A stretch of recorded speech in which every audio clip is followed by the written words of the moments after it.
भगवान को भजेगा वही कल्याण को प्राप्त हो पाएगा, और तो सबकी दुर्गति हो जाएगी। उनकी कही गई आवाज आज भी पूरे ब्रह्मांड में गूंज रही है। उन्होंने अग्निद्र जैसे बच्चे को धरती पर उतारा। यहीं ये अध्याय पूरा होता है। एक बार जयकारा लगाइए, बोले सुखदेव भगवान की जय हो। प्रियव्रत का चरित्र बड़ा अद्भुत चरित्र श्रीमद् भागवत के प्रथम 5वें स्कंद के अध्याय नंबर पहले और दूसरे में इनका चरित्र गाया गया है। जय जय श्रीमद् भागवते महापुराणे पंचम स्कंदे भुवनकोशे प्रियव्रत विजयो नाम प्रथमोध्याय। सुखदेव कहते हैं, एवं पितर संप्रत्ये तदनुशासने वर्तमानाग्निद्रो जम्बूदीपक प्रजा और शब्दभाव क्षमाण पर्यगोपातः। बताया गया है कि इनके जो पुत्र हुए हैं अग्निद्र, ये निसंतान थे, इनको कोई संतान नहीं थे। ये संतान प्राप्ति के लिए वन में गए और इन्होंने बहुत बड़ा तप किया। रूपम तपो धनम तपस्ता तपो धनम हेतुकेन तपसा भवतोपलभ्यम। इनकी तपस्या को बिगाड़ने के लिए इंद्र ने अप्सराओं को भेजा। निवेदन करना चाहूंगा, जब व्यक्ति का तप बढ़ता है तो दो चीजें उसके जीवन में चल के आती हैं। व्यक्ति भक्ति की तरफ चले या भगवान की तरफ चले, दो चीजें उसके रास्ते में आती ही हैं। एक का नाम है कंचन और एक का नाम है कामिनी। जो इन दोनों को जीत ले वही हनुमान बनकर सीता माई के दरबार में पहुंच जाता है। इन दोनों को जो जीत ले, साधना युक्त व्यक्ति के जीवन में जब उसकी साधना बढ़ेगी, जब उसका भजन बढ़ेगा, दो चीजें आएंगी। एक संपदा चल करके आएगी और एक सुंदरी, एक स्त्री चल करके आवेगी। आप हनुमान जी को ही देख लें, आप सुंदरकांड में बजरंगबली हनुमंत लाल जी सीता माई यानी भक्ति की तरफ चलते हैं। 100 योजन का सागर पूरा कर रहे हैं। 100 योजन का समुद्र क्या है? ये अध्यात्म पुट कथा का ये सुनना चाहिए। 100 योजन का समुद्र है हमारी और आपकी 100 साल की उम्र। कलयुग में 100 साल की पूर्ण उम्र बताई गई है। बताई तो 120 वर्ष है, लेकिन 100 साल को भी शतायु को पूरा माना गया। ऐसा वर्णन किया गया है कि जो व्यक्ति अंतिम श्वास पर बीमार होकर मौत को प्राप्त नहीं होता, 100 वर्ष छू लेता है, वेद उस महापुरुष की, उस स्त्री पुरुष की स्तुति करते हैं। देवर्षि नारद जी एक एक देवता के पास घूम जाते हैं और जाके कहते हैं, सुनो सुनो सुनो, मृत्यु लोक से एक ऐसा व्यक्ति आ रहा है, मरते समय उसको औषधि लेने की जरूरत नहीं पड़ी, मरते समय वो बीमार नहीं हुआ, वो निरोगी होता हुआ आज इस धाम में चल के आ रहा है। 33 करोड़ देवता इकट्ठे होकर निरोगी मरने वाले उस व्यक्ति के ऊपर फूलों की वर्षा करते हैं। इसलिए ऐसा जीवन जीने की जरूरत है कि अंत में इंजेक्शन न लगे, दवाई लेने की जरूरत न पड़े, निरोगी होकर के जीवन छोड़ करके जाएं तो देवता भी उसके ऊपर फूलों की वर्षा करते। देवर्षि नारद जी ये सब समाचार देते। तो ऐसा जीवन जिया जाए जिसमें निरोगी होकर के जीवन जिया जाए। तो हनुमान जी सागर को पार करते हैं। समुद्र 100 योजन का समुद्र यानी 100 वर्ष की आयु। तो जब व्यक्ति 100 वर्ष की उम्र को पार करता है तो उसके जीवन में ये चीजें चल के आती हैं जो हनुमान जी के जीवन में चल के आई। उस जमाने में सुरसा से सुंदर स्त्री नहीं थी। सुरसा नाम अहिन की माता, सर्पों की माता वो सुरसा आई। नारी को तुम बहन बनाकर जीत सकते हो, नारी को तुम मां बना करके जीत सकते हो, और नारी को आप बेटी बना करके जीत पाओगे, नहीं तो नारी घायल कर देगी, मार देगी, खत्म कर देगी। इस धरती पर कोई हुआ नहीं है जो नारी को परास्त कर दे। महिषासुर बहुत बड़ा ताकतवर था उस जमाने का। महिषासुर वो कहता है कि स्त्री के बिना किसी से ना मरूं, तो उसी के लिए मां भगवती जगदम्बा धरती पर कात्यायनी के रूप में प्रकट हो गई और महिषासुर को मार डाला। वो महिषासुर इंद्र आदि देवता स्थान छोड़ छोड़ करके भाग गए थे। उसके मारे नारी को जीतना कोई साधारण बात नहीं। दुर्योधन द्रौपदी को जीत नहीं पाया। रावण ने मंदोदरी को एक बात कही। रावण ने मंदोदरी को कहा कि मेरे घर में यम और इंद्र पानी भरते हैं, हाजिरी लगाते हैं। ब्रह्मा मुझे वेद पढ़ाने को आता है मंदोदरी। मंदोदरी ने पूछा था कि अशोक वाटिका से तुम भागे, ऐसे तो मैंने तुम्हें कभी भयभीत होते नहीं देखा। रावण की आंख में आंसू आ गए थे।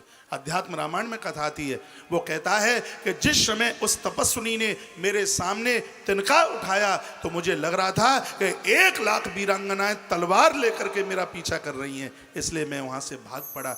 नारी का सामना किसी भी प्रकार से नहीं किया जा सकता। कितनी सुंदर बात ग्रंथों में कही गई, कहा गया कि नारी को या तो तुम माँ बना करके जीत सकते हो, या उसको बहन बना करके जीत सकते हो, या उसको बेटी बना करके जीत सकते हो। यदि ये तीन रिश्ता नारी के संग न होगा तो नारी खत्म कर देगी, किसी काम का नहीं रहने देगी। हनुमान जी की समझ में वो बात थी। हनुमान जी ने कहा, हे माँ, मैं सत्य कहता हूं, मुझे अभी तू जाने दे और भगवान का काम करके, और मैं बहुत जल्दी चल करके मैं वापस आ जाऊंगा, तब तू मेरा भोजन कर लेना, तब तक मेरा इंतजार करना। हनुमान जी बिल्कुल छोटे बन गए, माँ कह करके संबोधन किया तो ये सुरसा कितनी खुश हो गई थी। राम काज तुम करिए हो, तुम बल बुद्धि निदान, तुम राम जी का काम करोगे। क्यों? परमात्मा का काम वही कर सकता है जिसने नारी को या माँ बनाया हो, या बहन बनाया हो, या बेटी बनाया हो। यदि ये रिश्ता नहीं है तो वो फेल हो जाएगा, वो ईश्वरीय, वो भगवतीय कार्य कर नहीं सकता। हनुमान जी की बुद्धिमानी की बड़ाई इसने करी। हनुमान जी ने कामनी को जीता। आगे एक सोने का पहाड़ आ गया जिसका नाम है मैनाक। सुनिए, इधर आपका ध्यान हो। और ये देवताओं ने इसको भेजा। देवताओं को लगा कि लंका सोने की है, कहीं ये भटक न जाए वहां सोने में, तो पहले ही यहां परीक्षा ले ली जाए। तो आकर के कहने लगा कि थोड़ा विश्राम कर लीजिए, तुम्हारे पिताजी ने हम पर्वतों का बड़ा सहयोग किया, क्योंकि इंद्र ने पंख काटे थे पर्वतों के, तो पवन देवता ने उनको छुड़वाया। तो मैनाक ने कहा कि हम तो तुम्हारे ऋणी हैं, विश्राम कर लो। तो कह दिया, राम काज कीने बिनु मोय कहाँ विश्राम। उस सोने के पहाड़ की तरफ देखा भी नहीं, और जो संसार में कंचन कामनी की तरफ देखता नहीं है, उनके प्रति स्वच्छता और पवित्रता की दृष्टि रखता है, भक्ति माता जानकी के चरणों तक वही हनुमान पहुंचता है। और जिसको वासना की भोगों की लंका जलानी होगी, उसको पहले भक्ति माता का आशीर्वाद लेना पड़ेगा। भक्ति के आशीर्वाद के बिना भोगों की लंका जलाने की कल्पना भी नहीं की जा सकती। सुंदरकांड 100 बार पढ़ते हैं, लेकिन सुंदरकांड में क्या असलियत छिपी हुई है, वही कथा का यहां पर भैया वर्णन किया जा रहा है। रूपम तपो धर्म तपस्याम। व्यक्ति तपस्या करता है तो वहां पर कामनियां और संपदा चल के आती है। अग्निद्र की तपस्या को बिगाड़ने के लिए बड़ी बड़ी अप्सराओं को भेजा गया, लेकिन उन सबको बेटी बना करके उन सबको जीत लिया गया। और वो देवियां आशीर्वाद दे करके गईं, कहा हमारा आशीर्वाद है तुम्हारे लिए, तुम्हारे यहाँ एक नहीं, तुम्हारे यहाँ 100 पुत्र होंगे। और उन्हीं देवियों के आशीर्वाद की वजह से राजा अग्निद्र को 100 संतानें हुई हैं। बात समझ में आ रही है? कथानक तो मैं आपसे कह ही रहा हूं, लेकिन कथा के साथ साथ में एक जीवन को बदल देने वाली कथा में सूत्र छिपे हुए। यदि राजा को उन देवियों को देख करके आंख में काम आ जाता, विकार आ जाता, तो राजा खत्म हो जाता। लेकिन देवियों को उसने बेटी का रूप दिया, तो आशीर्वाद दे करके गई थी देवांगनाएं, अप्सराएं आशीर्वाद दे करके गई, एक नहीं तुम्हारे यहाँ 100 पुत्रों का जन्म होगा। और समय आने पर राजा के यहाँ 100 पुत्रों का जन्म हुआ, और उसमें ज्येष्ठ पुत्र हैं, उनका नाम है नाभि। नाभि बड़े अद्भुत राजा हैं। भगवान सुखदेव कहते हैं, नाभि रपत कामो प्रिया मेरु दिव्या भगवंतम यज्ञ पुरुषाविता तस्तास्म जायतः। वर्णन किया गया कि यस यज्ञ प्रतीत स्नः पुत्रो भू ऋषभो हरि। ये वही नाभि हैं जिनके यहाँ समय आने पर स्वयं भगवान आकर के प्रकट होते हैं। अग्निद्र पुत्रो नाभि पुत्र कामासन मेरु दिव्या पत्नियां, इनका विवाह मेरु देवी के साथ में हुआ था। सा यज्ञ पुरुषम यज्ञ नायत, दोनों के दोनों वन में यज्ञ करने को गए, संतान इनको भी नहीं थी। नाभि नाम के राजा को भी संतान नहीं थी। तत्र यज्ञ श्रद्धया शुद्ध भावेन सम्यक यजमान तस्य सत्तो दया सर्वालंकार युक्तो भगवान प्रादुर्भाव। जब ये पति और पत्नी दोनों यज्ञ में बैठे हुए थे, आचार्य लोग यज्ञ करा रहे थे, पुत्रेष्टि काम यज्ञ किया जा रहा था, और उसी समय भगवान अलंकार आभूषणों से सुशोभित होते हुए 4 भुजा धारण करते हुए यज्ञशाला में भगवान नारायण प्रकट हो गए। वन में यज्ञ हो रहा था। यज्ञ वही विष्णु, यज्ञ तो साक्षात भगवान का रूप है। इस धरती पर जिसने यज्ञ किया वहां भगवान जरूर प्रकट हुए, चाहे वो मनुष्यों का यज्ञ हुआ हो, चाहे वो देवताओं का यज्ञ हुआ हो, और चाहे वो दैत्यों का यज्ञ हुआ हो, वहाँ भगवान जरूर प्रकट हुए हैं। मनुष्य ने यज्ञ किए, वहाँ भगवान आए। दैत्य राजा बलि यज्ञ करता है, आगे आप सुनेंगे, वहाँ भी परमात्मा आके प्रकट होता है, क्योंकि यज्ञ वही विष्णु, यज्ञ साक्षात भगवत रूप है। यज्ञ में श्रद्धा रखनी चाहिए। जप करने से तो सिर्फ स्वयं का कल्याण होता है और यज्ञ करने से पूरी समष्टि का कल्याण होता है। यज्ञ का धुआं जहां जहां तक पहुंचता है वहां पूरी की पूरी समष्टि का कल्याण होता है। 8 दिन में 15 दिन में यज्ञ होना ही चाहिए। आज तलाक होते हैं, रिश्ते बिगड़ जाते हैं, क्योंकि यज्ञ का धुआं बंद हो गया। यज्ञ होगा तो वर्षा होती रहेगी, यज्ञ होगा अन्न धन पैदा होता रहेगा। यज्ञ में तो सबकी श्रद्धा होनी चाहिए। आज भगवान प्रकट हो गए यज्ञ के प्रभाव से। तदा चतुर्भुजम तेजोमयम कोस्या अंबरधर मूर्धनि, भगवान पीले वस्त्र पहनकर और 4 आयुध स्वीकार करते हुए भगवान प्रकट हुए।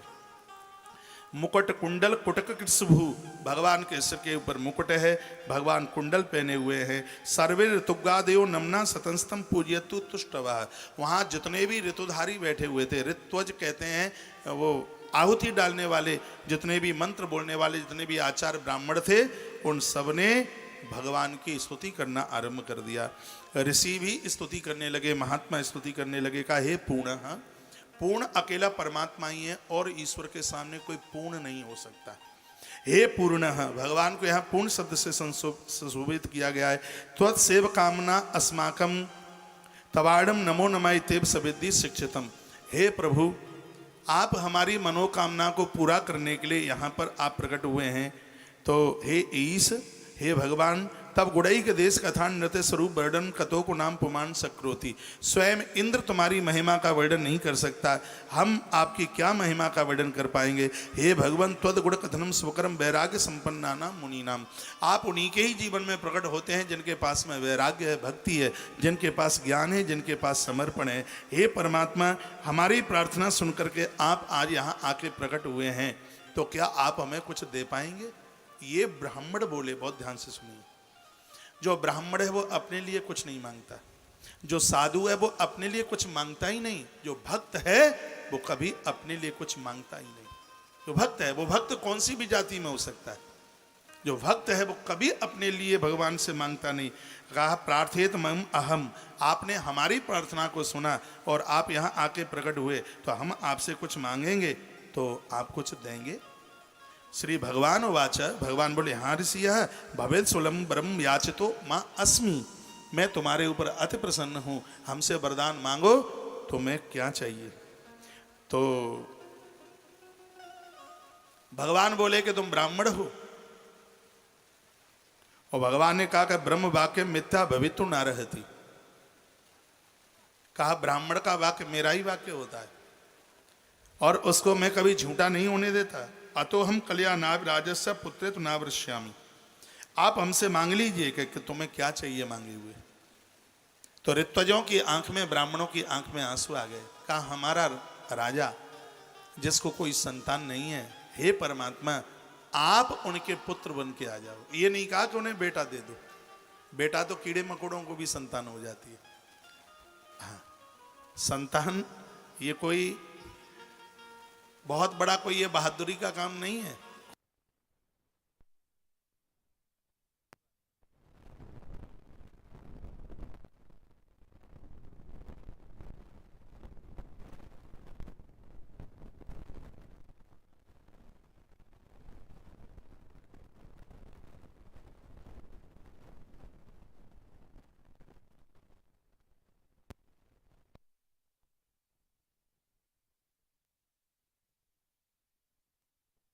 बच्चों के लिए कितने कुकर्म करता है, कितना अन्याय करता है तू, अपराध करता है तू। तेरी योग्यता क्या सिर्फ पेट भरने के लिए है? नहीं, ये तू बहुत बड़ी गलती कर रहा है, ये तेरी बहुत बड़ी गलती है। मैं एक बार फिर कहूंगा, बच्चों को जन्म दे देना ये कोई बड़ी बात नहीं है, फिर संस्कारीय बच्चे जन्म ले रहे हैं, ये बहुत बड़ी बात है। इसलिए ब्राह्मणों ने ये नहीं कहा कि हमारे राजा को एक बेटा दे दो, नहीं। राजा नाभि के यज्ञ में नारायण प्रकट हुए, पंचम स्कंद की कथा है, और मेरू की पहाड़ियों पर यज्ञ चल रहा था। ऋत्वजों को कहा वरदान मांगो, क्या चाहते हो? इन्होंने अपने लिए कुछ नहीं मांगा। गुरु वो है जो शिष्य का कल्याण करता है। आंख में आंसू आ गए थे और रो पड़े। कहा प्रभु यदि आप हमारे ऊपर प्रसन्न हैं और हमें यह यज्ञ करते हुए 12 वर्ष पूरा हो गया है। 12 वर्ष से धुआं बंद नहीं था यज्ञ का। आज 12 वर्ष प्रभु पूरा हो रहा है और आप पधारे और आप देने के लिए कहते हैं। तो हम आपसे यह मांगते हैं कि आप ही इस राजा के घर में पुत्र बन करके प्रकट हो जाओ। भगवान ने कहा कि मैं पुत्र बन करके हो जाऊं? हाँ बिल्कुल आप। भगवान ने पहले तो सोचा कि अपन जैसा कोई और भेज दूं, तो गोस्वामी जी ने तो पहले ही बोल दिया है, बड़ा अच्छा बोल दिया कि आप सरिस कहाँ खोजों जाई, मुझ जैसा तो फिर मिलेगा कहाँ। तो परमात्मा को कहना पड़ा कि मैं तुम्हारी बात को स्वीकार करता हूँ। और भगवान ने यह कह करके सम्मान बढ़ा दिया, ममैव ही मुखम यद ध्वज देव कुलम शब्द लिखा हुआ है। कहा कि ब्राह्मण मेरा मुख है। इस श्लोक में लिखा है, भगवान कहते हैं देखो भुजा, ठाकुर जी की जो भुजा है वो क्षत्रिय है। इस सृष्टि को आगे बढ़ाने में जितना ब्राह्मण का योगदान है उतना ही क्षत्रिय का योगदान है। जिस धर्म को आज हम सनातन धर्म के जयकारे लगा रहे हैं, यदि इस धरती पर क्षत्रिय न होता तो सनातन धर्म मिट गया होता। उन क्षत्रियाणी माताओं को पूछिए जिसने महाराणा प्रताप, छत्रपति शिवाजी जैसे महापुरुषों को जन्म दे करके और इस धर्म को सुरक्षित रखने की घुटी पिलाई और कहा था कि बेटा मर जाना, दुश्मन तुम्हारी पीठ को देख ना पाए। और मैंने गरुड़ पुराण में पढ़ा है, एक क्षत्रिय युद्ध करते करते मौत को प्राप्त होता है, एक सन्यासी मृत्यु प्राप्त करके सूर्य लोक का भेदन करता हुआ निर्वाण को प्राप्त होता है, वही एक क्षत्रिय युद्ध करते करते उस स्थान को प्राप्त होता है। इस धर्म को सुरक्षित रखने में ब्राह्मण का जितना हाथ है क्षत्रिय का कम नहीं है, बहुत ज्यादा। मासूम बच्चों की मृत्यु हो चुकी थी, छाती से दूध की धार टपक रही थी जब सूचना मिलती थी बेटा दुनिया छोड़ करके चला गया है। धन्य है, वंदन करने लायक हैं वह माताएं जो सच में क्षत्रियाणियां हैं। मुझे एक बात याद आती है, हनुमान जी जब संजीवनी लेकर के वापस लौट रहे थे, भरत ने वाण मारा, हनुमान नीचे गिरे, वहां सब आए, माता सुमित्रा भी आई। सुनिए, यदि यहां क्षत्रियाणी माताएं बैठी हों तो सुनने में आपको अच्छा लगेगा। माता सुमित्रा ने कहा, हनुमान क्या हुआ है? लाइव चालू है? नहीं तो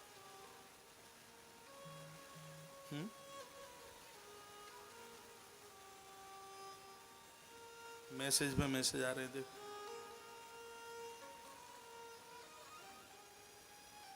बोलो बांके बिहारी लाल की, श्री हनुमान जी महाराज की जय जय श्री राधे जय जय जय जय। तो माता सुमित्रा ने हनुमान को पूछा, हनुमान बोटी लेने को आए हो लक्ष्मण के लिए? हाँ माँ। तो क्या तुम मुझे बता पाओगे कि दुश्मन की शक्ति कहाँ लगी है, छाती पर लगी है या पीठ में लगी है? हनुमान जी ने कहा, माँ छाती में लगी है। और माँ यदि पीठ में लगी होती तो?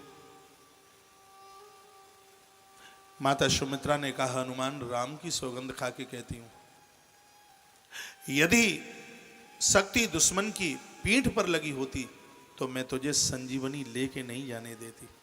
मैं कहती कि दुश्मन को देख करके भागा होगा, इसलिए दुश्मन ने पीठ के ऊपर वार कर दिया। हनुमान लज्जित हो जाता है क्षत्रियाणी का दूध जब उसके पुत्र की पीठ के ऊपर दुश्मन वार करता है। आज मैं धन्य धन्य हो गई, मेरे पुत्र की छाती पर शक्ति लगी है। बोल देना राम को, राम चिंता ना करे, ये सुमित्रा उसको कभी उड़ाना नहीं देगी। लक्ष्मण चला जाए कोई चिंता की बात नहीं, मेरे पास सपूत शत्रुघ्न है, उसको मैं भेजूंगी। आज मेरा दूध धन्य धन्य हो गया, आज मैंने क्षत्रियाणी बनने का गौरव प्राप्त कर लिया। क्यों? क्योंकि शक्ति मेरे पुत्र की छाती पर लगी है। इसलिए धन्य है वह देवियां जिन्होंने ऐसे वीर सपूतों को जन्म दे करके इस धरती की सत्ता को, इस धरती के धर्म को सुरक्षित रखा। मेरी व्यासपीठ हर वर्ण हर जाति का आदर करती है। कभी भूल करके भी मन में ये बात ना आवे कि महाराज के मुंह से निकली कथा एक तरफा है। कभी नहीं हो सकता। ऐसा नहीं होता है कि ब्राह्मण के यहाँ कथा तो ब्राह्मण की बड़ाई, और छत्र के यहाँ कथा है तो छत्री की बड़ाई, गंगा जाओ तो गंगा दास, जमुना का जाओ तो जमुना दास। नहीं, कथा व्यासपीठ मानवता की करेगी। यहाँ पर भगवान स्वयं बोले ममई वहे मुखम यद दुजदेव कुलम, जैसे क्षत्रिय मेरी भुजा तो हे ब्राह्मण देव तुम मेरा मुख हो। मेरे मुंह की वाणी कभी झूठी नहीं हो सकती, तो तुम्हारे मुख की वाणी कैसे झूठी हो जाएगी। भगवान बोले ममई वही मुखम, तुम तो मेरा मुख हो। यद ध्वज देव कुलम, देव कुल में शिष्टाचार संस्कार से जीवन जीने वाला ब्राह्मण। भगवान बोलने लगे कि समय आने पर मेरी बात कट सकती है, लेकिन ब्रह्म कुल में जन्म लेने वाले सदाचारी ब्राह्मण की बात कभी कट नहीं सकती। तुमने बोला है तो ये मैं बिल्कुल इसको स्वीकार करता हूं कि मैं स्वयं ही इनके घर में पुत्र बन करके आऊंगा। ये भगवान ने बोल दिया, उन ऋत्वजों को कह दिया, उन्हें बोल दिया। तब धार्म भगवान ऋषभदेव ये गुसरा प्रसात्म योग माया सुनस्व नाभम नावास वर्षतः। समय आने पर स्वयं भगवान ही इनके यहाँ पर ऋषभदेव बन करके आ गए। बोलिए ऋषभदेव भगवान जय हो। भगवान ऋषभदेव श्रीमद् भागवत जी में 8वां अवतार है। 24 अवतार है ना भगवान के, उसमें 8वां अवतार है भगवान ऋषभदेव का।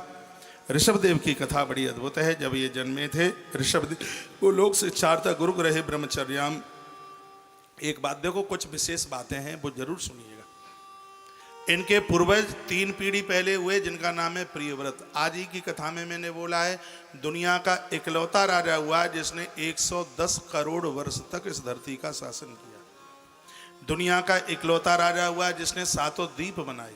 दुनिया का इकलौता राजा हुआ जिसने 7 समुद्र बनाए। ये भागवत में ही वर्णन है।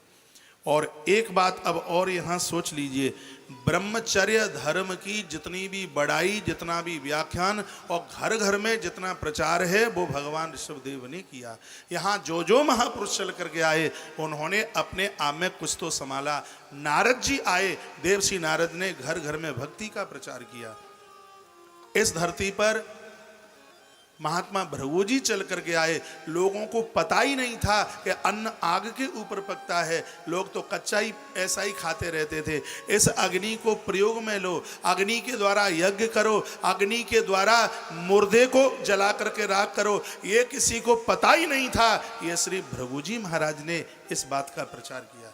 उसी प्रकार से भागवत जी में लिखा हुआ है, भागवत में लिखा है, अतः भगवान ऋषभदेव लोक शिक्षार्थ गुरुग्रहे ब्रह्मचर्या धर्मम कृत्वा गमनोज्ञाग्रह धर्मान शिक्षयन। इन्होंने घर घर जाकर के बताया कि ब्रह्मचर्य की शक्ति इससे बड़ी कोई ताकत नहीं है। लोगों ने ब्रह्मचर्य धर्म का पालन किया। इस बात का प्रचार करने वाला इस मृत्यु लोक का प्रथम महापुरुष हुआ जिनका नाम है भगवान ऋषभदेव। देवराज इंद्र को लगा कि ये मेरी गद्दी न ले ले, तो उन्होंने वर्षा बंद कर दी। इन्होंने अपनी तपश्चर्या के द्वारा पानी गिरवाया। इंद्र को भूल समझ में आई और इंद्र ने अपनी बेटी जयंती का विवाह इनके साथ कर दिया। भगवान ऋषभदेव के साथ जयंती का विवाह किया। लिखा है, जयंती शतम पुत्रान जनियामासः। उस जयंती ने 100 पुत्र भगवान ऋषभदेव के माध्यम से जन्म दिए। और ये 100 के 100 बड़े अद्भुत हैं। 100 पुत्रों का नाम धर्मान शिक्षणारो जयंती महायोगी भरतोज्येष्ठ श्रेष्ठ गुरु आसीद एनम वर्षम भारत मामिति विपतिशंति। स्पष्ट वर्णन है कि इन्होंने सबसे ज्येष्ठ पुत्र को जन्म दिया, उसका नाम भरत रखा। आसीद एनम वर्षम भारत मित व्यापतिशंति। इसी भरत की वजह से इस देश का नाम भारत हुआ। यह बात श्रीमद् भागवत के 5वें स्कंद के 4 नंबर के अध्याय के 9 नंबर के श्लोक में ये बात लिखी है कि भगवान ऋषभदेव के ज्येष्ठ पुत्र भरत के नाम से ही इस देश का नाम भारत हुआ। श्रीमद् भागवत 5वें स्कंद अध्याय नंबर 4 और श्लोक नंबर 9, इसमें लिखा है कि इस देश का नाम भारत भगवान ऋषभदेव के पुत्र भरत, धीमे बजाओ, भरत के नाम से इस देश का नाम भारत पड़ा। 100 पुत्र हुए हैं, उनके नाम भी इसमें वर्णन किए हैं। बताया गया है कि 9 छोटे थे बिल्कुल, जिनको योगेश्वर कहा गया, जो राजा जनक के यज्ञ में जाके प्रकट हुए थे, जिनके द्वारा 11वें स्कंद में भागवत धर्म का उपाख्यान वर्णित किया गया है।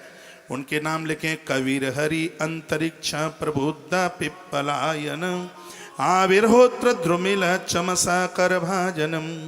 उनके नाम लिखे हैं कवि हरि अंतरिक्ष प्रबुद्ध पिपलायन आविर्होत्र द्रुमिल चमस और करभाजन। ये उनके 9 पुत्र हैं। 17 तारीख को नवयोगेश्वरों की कथा विस्तार पूर्वक सुनेंगे। उस दिन की कथा में एब्सेंट मत करना बिल्कुल भी। भगवान शिवदेव ने अपने पुत्रों को बड़ा सुंदर संदेश दिया, जिसका वर्णन है। ये ऋषभ ही संदेश अपने पुत्रों को दें, इससे काम नहीं चलेगा। आप सब अपनी अपनी संतान को बढ़िया संदेश दीजिए।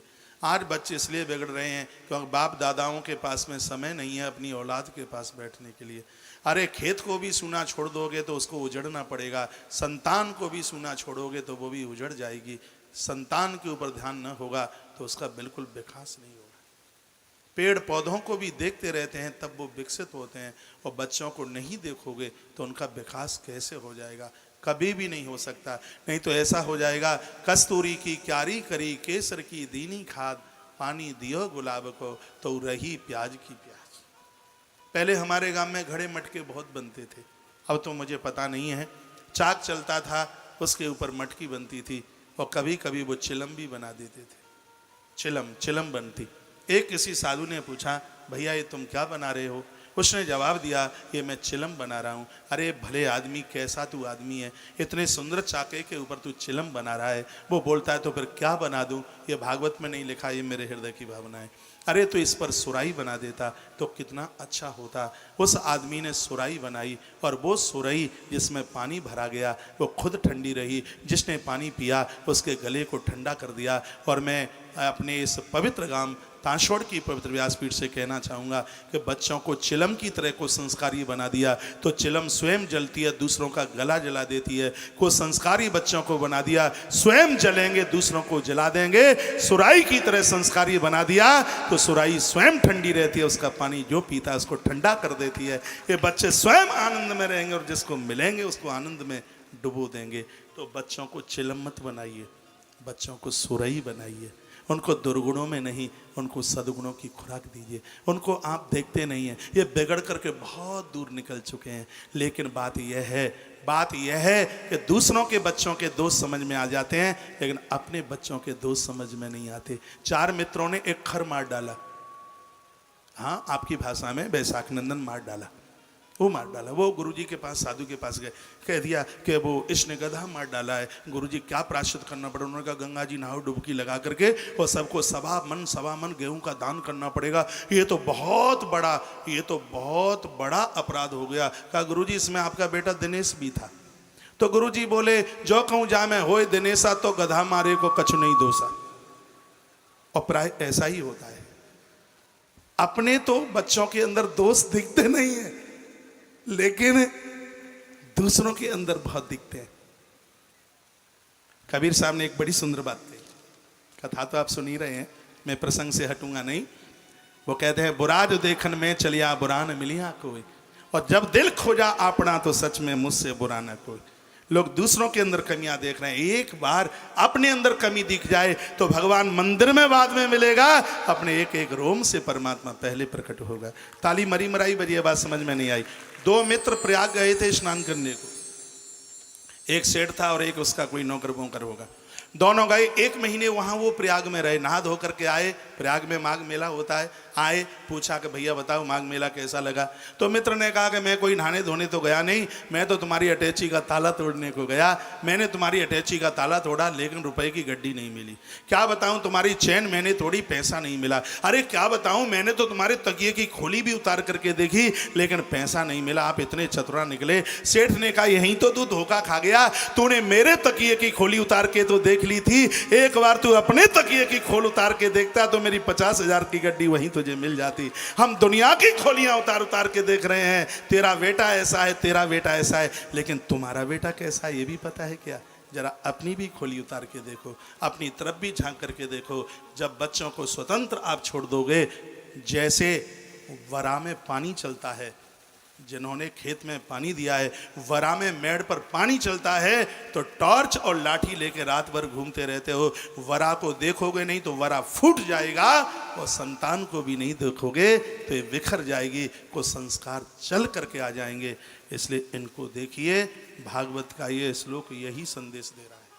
क्या लिखा है इसमें देखो, भगवान ऋषभदेव ने 100 पुत्रों को अपने पास बिठाया और कहने लगे, ना हम देहो देह भाजान न लोके कष्टान कामान रहते बिंगुजाई तपो दिव्यम पुत्र काये न सत्यम शुद्धेत तस्मान ब्रह्म सौख्यम तुनंतम। यानी ये कहते हैं, ना हम देहो देह भाजाम न लोके, परमात्मा ने बड़ी कृपा की है, मनुष्य शरीर बड़ी मुश्किल से मिला है, ये संसार के विषय भोग और वासना के लिए नहीं है। हे बेटा, इस शरीर से सत्कर्म अच्छे अच्छे काम करने चाहिए। ये वो अपने पुत्रों को वो संदेश दे रहे हैं, बेटा बीच में कोई आवे, खड़े होकर सम्मान करो, उनके चरण छुओ, उनके आशीर्वाद लो। अब आप पूछो, आपके बच्चे ऐसा करते हैं कि नहीं? नहीं करते हैं तो खींच के थप्पड़ कनपटी में एक जमाओ। कान के कनपटी किसे कहते हैं? जो कान के नीचे तक पटी हो उसको कनपटी कहते हैं। हाँ, 5 उंगली एक बार के लिए छप जावे। आपको पता है मटका तब बनता है जब एक हाथ नीचे लगाया जाता है, ऊपर से थप्पी लगाई जाती है। हाँ, ऊपर थप्पी नहीं लगाई जाएगी तो मटका नहीं बनेगा। इनको जब तक डांट नहीं मिलेगी ये स्वतंत्र हो जाएंगे, ये बनेंगे नहीं। 17 तारीख से पहले गांव के सभी युवान बच्चों के बीच में मैं एक दिन बैठूंगा, क्योंकि जहां मेरा जन्म हुआ है उस क्षेत्र की मुझे फिक्र नहीं है क्या? फिक्र भी है। सिराधे माइक देखिएगा, ये बहुत ज़्यादा जरूरी है सबके लिए। आसपास जितना भी ये क्षेत्र है सबके लिए, जो जो सूत्र भागवत में कहे गए हैं। परीक्षित का तो उद्धार हो गया, उसका तो बहुत समय पहले हो गया। अब उद्धार तो मेरे और आपके उद्धार की जरूरत है। इस पीढ़ी के कल्याण की आवश्यकता है। तो क्या सुंदर श्लोक है, ना हम देहो देह भाजाम न लोके। ये शरीर भोग विलासता, अहंकार और ऐंठ और अकड़ के लिए नहीं है। उनको तोड़ दिया जाता है। भगवान ऋषभदेव कहते हैं जो अकड़ दिखाते हैं, भगवान ऋषभदेव कहते हैं वो समाप्त हो जाते हैं जो मनुष्य शरीर से भगवत कार्य और अच्छे काम नहीं करते। तपो दिव्यम, सोने को भट्टी पर चढ़ाते हैं तो उसमें से खुशबू आती है, उसको कुंदन कहा जाता है। ये शरीर भी जब तप करता है तो इसमें से उपासना की सुगंधी आती है, भगवान ऋषभदेव कहते हैं। और उन्होंने क्या जवाब दिया? वो कहते हैं, अगला श्लोक बोल रहा हूं, मह सेवाम द्वार माहुर विमुक्त तमो द्वारम योषताम संग संगम। जो संतों की सेवा करते हैं उनके दरवाजे पर भगवान 24 घंटे खड़े रहते हैं। इस श्लोक में बताया जा रहा है जो माँ बाबू जी बड़ों का आदर मान और सम्मान करते हैं, परमात्मा सुदर्शन चक्र लेकर उस दरवाजे पर खड़ा रहता है। 9वें स्कंद में राजा अम्बरीश की कथा आती है। परमात्मा नारायण सुदर्शन चक्र उनका उसके दरवाजे की रक्षा करता था, क्योंकि महाराज अम्बरीश माता पिता के परम भक्त थे और माता पिता का ये आशीर्वाद था, कहा बेटा एकादशी महारानी की कृपा तेरे ऊपर होगी। और माता एकादशी ने ऐसी कृपा करी कि महात्मा दुर्वासा जी को लज्जित होना पड़ा था। आगे वह कथा आप सुनेंगे। मह सेवाम द्वार माहुर विमुक्त द्वारम योषताम सत्संगम। जो सत्संग करते हैं, महापुरुषों का आदर मान, बड़ों का सम्मान करते हैं, ईश्वर उस देहरी को छोड़ करके कभी जाता नहीं। भगवान ऋषभदेव ये कहते हैं, एवं मन कर्म संप्रयुक्त अविध्यात्म स्वदीय माने। ये मन अविद्या की चद्र उड़ना चाहता है, लेकिन बेटा सत्पुरुषों का संग करने से अविद्या विद्या में बदल जाती है, अज्ञान मिटता है और प्रकाश का दिया जलता है। इसलिए महापुरुषों की संगति कभी छोड़ना मत, महापुरुषों की सेवा करना कभी भूलना मत। ये भगवान ऋषभदेव अपने बच्चों को बताते हैं। समूदमा, कहा कि समूदमा सत्यमनुग्रश्य तपस्तिक्षानुभवश्य यत्र। बेटा जीवन में सम और दम, सत्य और संतों का अनुग्रह, तप और तितिक्षा और जीवन का अनुभव, ये चीजें होना जरूरी। ये भागवत में लिखा है। सम, शम कहते हैं सबके अंदर ईश्वरी सत्ता का दर्शन हो, किसी से द्वेष द्रोह। दम, इंद्रियों का निग्रह। सत्य, वाणी पर एक बार सत्य आ जाता है लेकिन इंद्रियों में सत्य नहीं आ पाता। झूठ नहीं बोलते, कभी कभी तो झूठ भी तो सत्य होता है। कोई गैया जा रही हो, कसाई पूछे निकली है, हम कहते नहीं निकली, तो हमारा सत्य है, झूठ नहीं है। लोग जिह्वा के सत्य को स्वीकार कर लेते, लेकिन लोग इंद्रिय के सत्य को स्वीकार नहीं करते। झूठ तो नहीं बोलते, लेकिन लोगों की चुगली करते हो, ये बहुत बड़ा असत्य है। निंदा सुनते हो, बुराई सुनते हो, ये बहुत बड़ा असत्य है। पाम गलत जगह जाते हैं, इसको भी इस भागवत में भगवान ऋषभदेव ने असत्य कहा। वो दम शब्द कह करके कहते इंद्रियों का जब तक निग्रह नहीं करोगे तब तक यह इंद्रियां सत्य में जीवन जी नहीं सकती। तो सत्य अनुग्रह है, महापुरुषों का अनुग्रह है, और तपश्चर्या और तितिक्षा, जो भी मान करे, सम्मान करे, अपमान करे, उसमें एक जैसे रहें।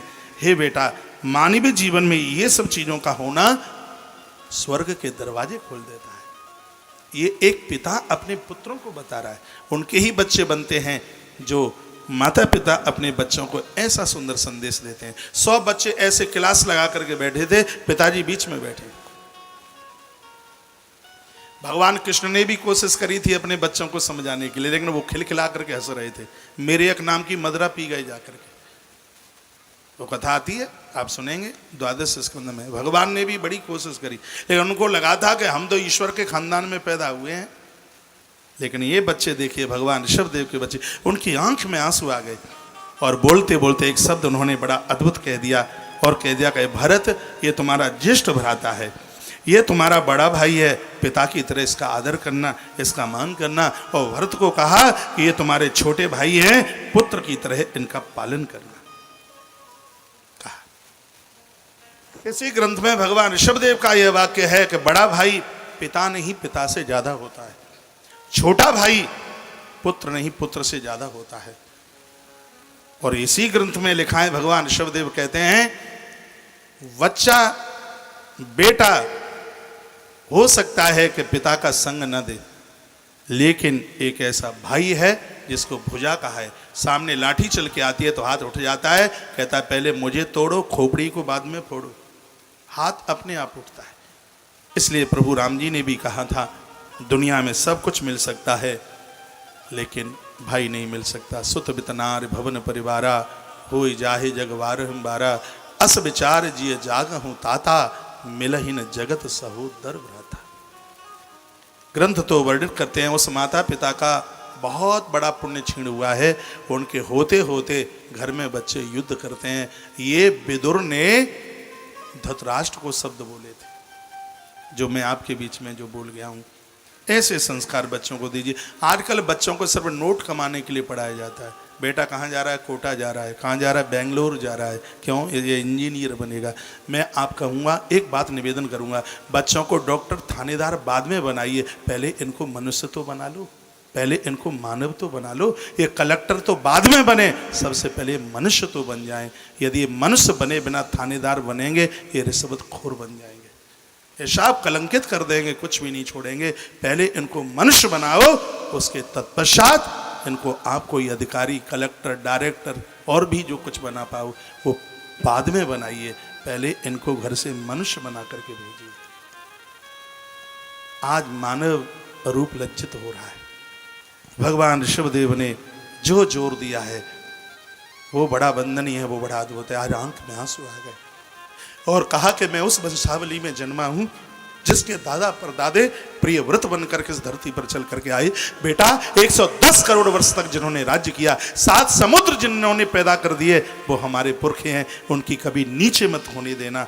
और यह कहकर अवधूत वृत्ति लेते हुए भगवान ऋषभदेव बद्रीनाथ की तरफ प्रस्थान कर गए, वन के लिए चले गए।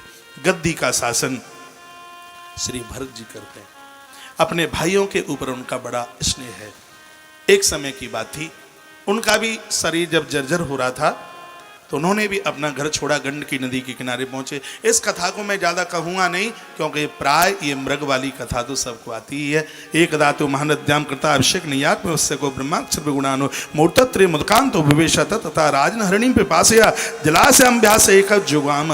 एक हिरणी प्यास से व्याकुल होती आई, नदी को लांग रही थी, गिर गया उसका बच्चा मृग शावक, और वहाँ पर भरत देख रहे थे। उन्होंने अभिषेक छोड़ा और उस मृग शावक को लेकर के आए, उल्टा किया, पानी बाहर निकाल दिया और उसको लेकर के आ गए अपनी कुटिया पर, और उससे बड़ा स्नेह हो।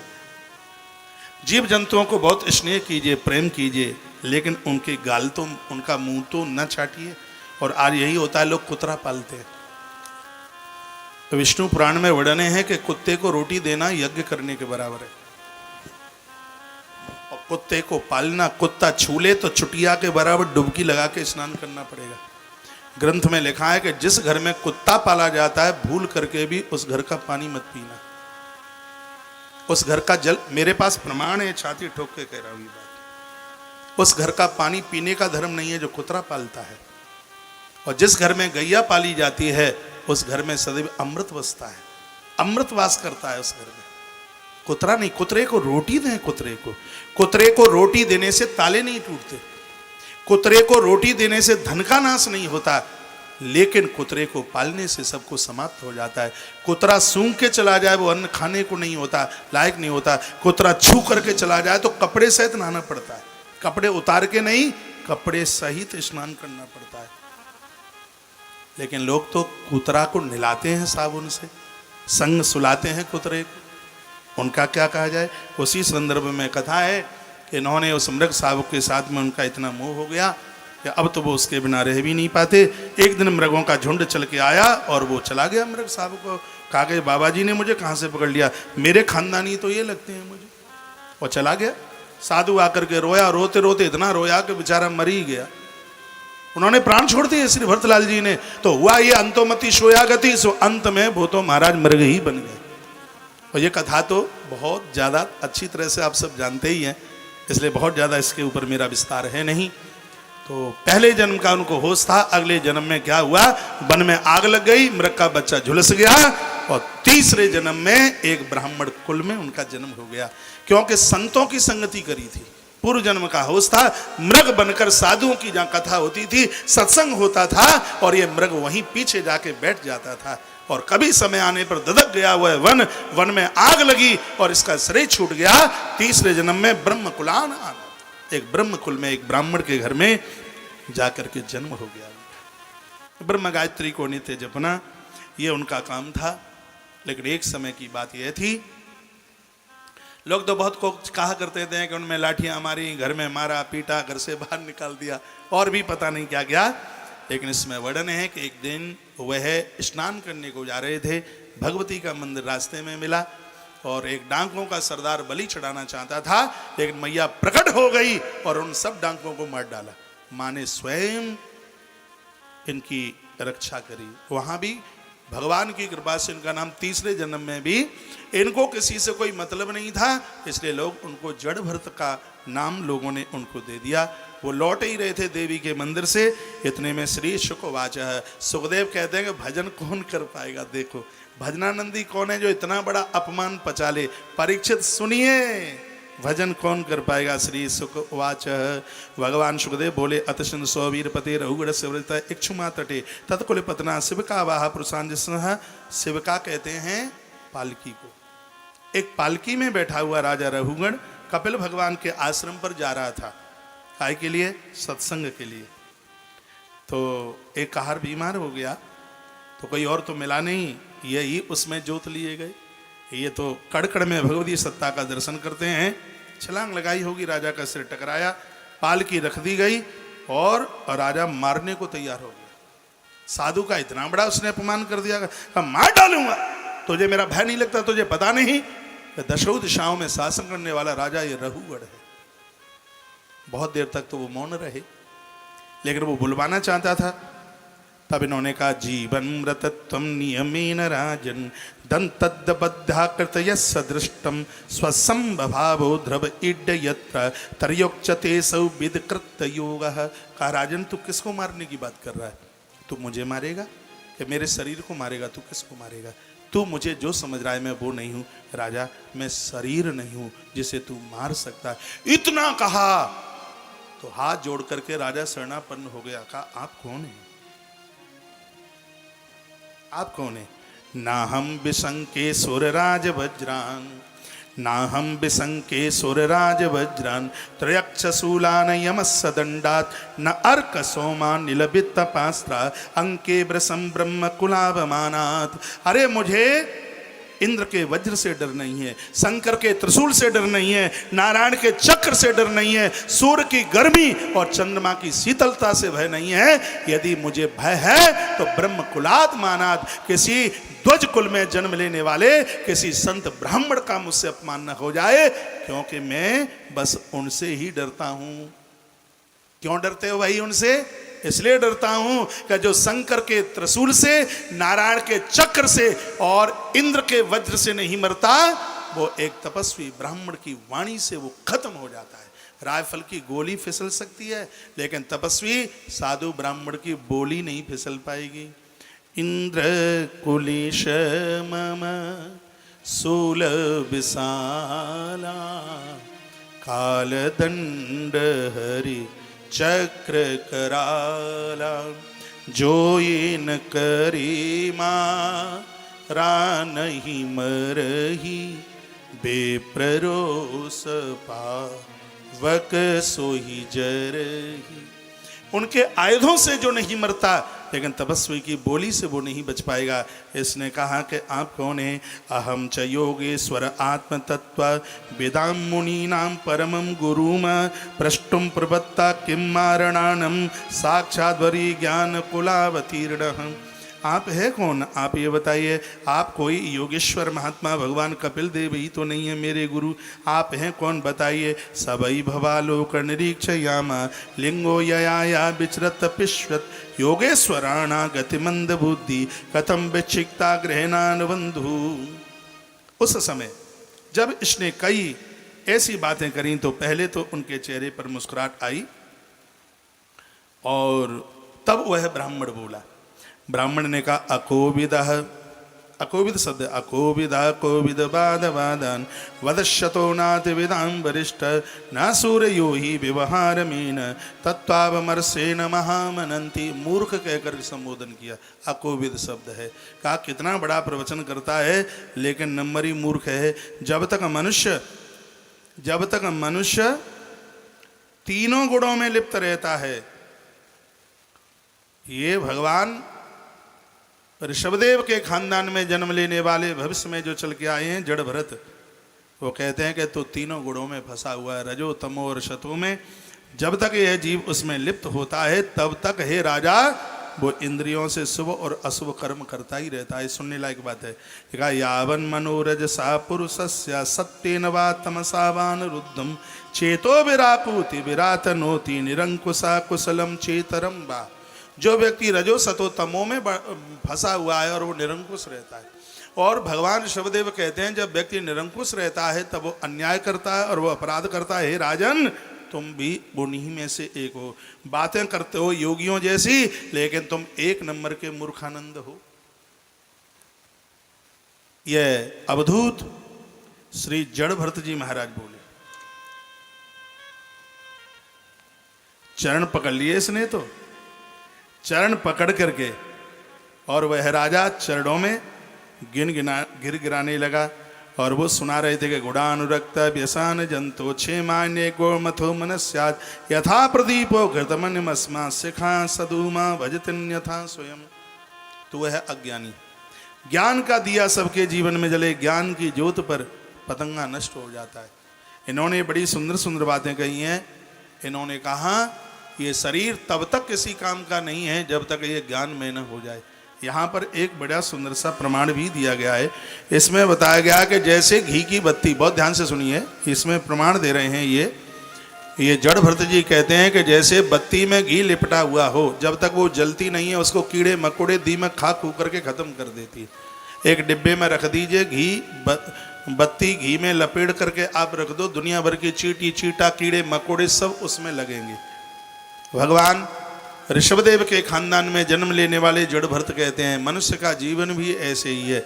जैसे उस जोत को जला दिया जावे, जब उसमें जोत जलती है कोई भी कीड़ा मकोड़ा उसके पास तक नहीं आता। पतंगा आता भी है तो वो जल करके राख हो जाता है। जब तक जोत जलती नहीं है और वो घी में लिपटी हुई रखी रहती है, तब तक उसको खाने के लिए दीमक कीड़े मकोड़े सब चल करके आते हैं। उसी प्रकार से जब तक ज्ञान का दीपक नहीं जलता तब तक ही दुर्गुण के कीड़े इस जीवन को खत्म करने के लिए आते हैं। जब ज्ञान का दिया जल जाता है, जैसे जोत के पास कीड़े मकोड़े नहीं पहुंचते, उसी प्रकार से इस जीव के पास में दुर्गुण कभी भी नहीं पहुंचते। ये यहाँ वर्णन किया गया, आनंद आ गया। पदम तथा गुण कर्मानुबद्धम प्रतिमनम से ततस्तत्र लिखा यथा प्रदीपो घृतवर्तमस्म शिखा सधु माँ भजतिस्तया स्वयं। इसमें वर्णन है यथा प्रदीपो घृत बत्ती, अपनी भाषा में जिसको बत्ती कहते हैं, संस्कृत में उसको कहते हैं वर्ती। जैसे घी में सनी हुई बत्ती, उसके पास कीड़े मकोड़े उसको खत्म करने के लिए आ जाते हैं, लेकिन जब वो जल जाती है तो कोई कीड़ा मकोड़ा उसके पास नहीं होता। उसी प्रकार से जब तक ज्ञान विहीन ये जीव होगा, ये घी में लिपड़ी हुई बत्ती की तरह है। लेकिन जब उसमें घी में लिपड़ी हुई बत्ती लेकिन कीड़ा मकोड़ा खत्म कर देगा, उसी प्रकार से जब तक ज्ञान की ज्योत नहीं जलेगी तब तक दुर्गुण इस जीवात्मा को खत्म किए बिना रहने नहीं देंगे। इसलिए ये जड़ भरत कहते हैं कि ज्ञान का दिया जलाओ, ज्ञान का दिया जलाओ। उसके ऊपर बड़ा जोर से उनका बड़ा अद्भुत प्रवचन है। रघुगढ़ उवाच, रघुगढ़ चरणों में गिर पड़ा और क्या कहा रघुगढ़ ने? कहा नमो नमः कारण विग्रहाय स्वरूप तुक्षाकृत विग्रहाय नमो बधूता ध्वजबंधु लिंग निगूढ़नात्या भवाय तुभ्यम। कहा हे गुरुदेव, आपके चरणों में पहुंचकर मैं धन्य धन्य हो गया, मैं कृतकृत हो गया। हे अवधूत, आपने अपना घर छोड़ दिया संसार के कल्याण के लिए। आपकी वाणी सुनकर मुझे कैसा लग रहा है? रघुगढ़ बता रहे हैं कैसा लग रहा है। वो कहते हैं ज्वाराम अमर्त्यास्य यथा गदम स्या निर्दस्तस्या यह मम भाव कुदेह माना विदिष्ट दिया ब्रह्मस्तस्य मृत औषधम में। यानी कहा गया है कि जिस प्रकार से रोगी व्यक्ति, उसको कड़वी दवाई दो तो उसको अच्छी नहीं लगती, और यदि उसको मीठी दवाई दे दो तो हाल ही पी जाता है कटोरा भर के। ये बता रहे हैं रघुगढ़ ने कहा कि जैसे कोई बीमार बुखार से ग्रसित व्यक्ति, उसको मीठी औषधि दे दो तो वो उसको बहुत पीने में अच्छी लगती है। धूप में तपा हुआ व्यक्ति पेड़ के नीचे आकर के बैठता है तो उसको छाया बहुत अच्छी लगती है। गुरुदेव, उसी प्रकार से ज्ञान में सनी हुई वाणी मुझको ऐसी ही मलूक लग रही है जैसे बीमार को मीठी औषधि और धूप में तपने वाले व्यक्ति को तरवर की छाया अच्छी लगती है। उसी प्रकार से ज्ञान में सनी हुई भाषा मुझे आपकी वाणी ऐसे ही मधुर लग रही है।